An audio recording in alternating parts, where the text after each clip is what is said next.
আসসালামু আলাইকুম। আজ চেষ্টা করব পুরান ঢাকার বাবুর্চিদের স্টাইলে সহজ করে গরুর তেহেরি রান্না করে দেখানোর, যেটি আপনারা খাসির মাংস দিয়েও তৈরি করতে পারেন। তো এখানে আমি একটা বাটিতে 1.5 কেজি গরুর মাংস নিয়েছি। মাংসটাকে আমি ছোট করে কেটে নিচ্ছি, কারণ তেহেরিতে মাংসটা একটু ছোট ছোট করে কেটে দেয়। তো এখানে আমি তেহেরির জন্য কিছু মশলা নিয়েছি। এখানে আমি জয়ফল, জয়ত্রী, এলাচ, দারচিনি এখন ব্লেন্ডারে দিয়ে আমি গুঁড়ো করে নিয়েছি। তো এই মশলাটা দিয়ে এখন আমি তেহেরি রান্না করব। তো আমি এখন চুলায় একটা প্যান বসিয়েছি, প্যানে 1 কাপ তেল দিয়েছি। তবে আপনারা চেষ্টা করবেন তেহেরিতে তেলটা একটু বেশি দিতে, কারণ তেহেরিতে তেলটা একটু বেশিই দিয়ে থাকে পুরান ঢাকায়। তো এখানে আমি 1 কাপ পেঁয়াজ দিয়েছি। পেঁয়াজটা যখনই ব্রাউনি কালার চলে আসবে তখনই এখানে আমি মশলা অ্যাড করে দিচ্ছি। এখানে আমি 2 চামচ আদা বাটা দিয়েছি, 2 চামচ রসুন বাটা দিয়েছি। আগে থেকে যে তেহেরির মশলাটা আমি ব্লেন্ডার করে গুঁড়ো করে নিয়েছি, এই পুরো মশলাটা আমি এখানে অ্যাড করে দিয়েছি। তারপর এখানে আমি অল্প একটু পানি দিয়ে মশলাটাকে কষিয়ে নিচ্ছি। এখানে আমি পরিমাণ মতো লবণ দিচ্ছি।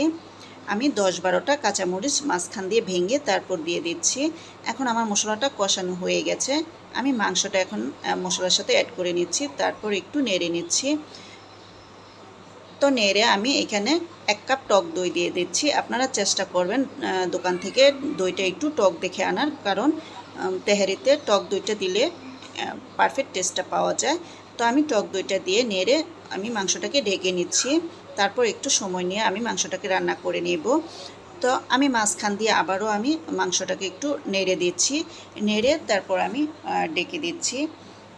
তো আমার আজকের এই রেসিপিটা ফলো করে রান্না করে দেখুন, 100% না হলেও পুরান ঢাকার স্বাদের গ্যারান্টি দিচ্ছি।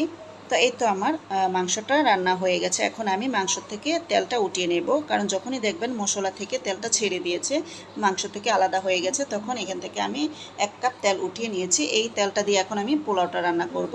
তো চুলায় একটা ননস্টিক প্যান বসিয়েছি, প্যানে আমি ওই মাংসের তেলটা দিয়ে দিয়েছি, দিয়ে এখন চাউলটা দিলাম। তো দিয়ে এখন আমি 2 মিনিট চাউলটাকে ভেজে নিচ্ছি। ভেজে তারপর এখানে আমি পানি অ্যাড করে দিচ্ছি। এখানে আমি 3 কাপ চাউল নিয়েছি, 3 কাপ চাউলের জন্য আমি 6 কাপ পানি দিচ্ছি।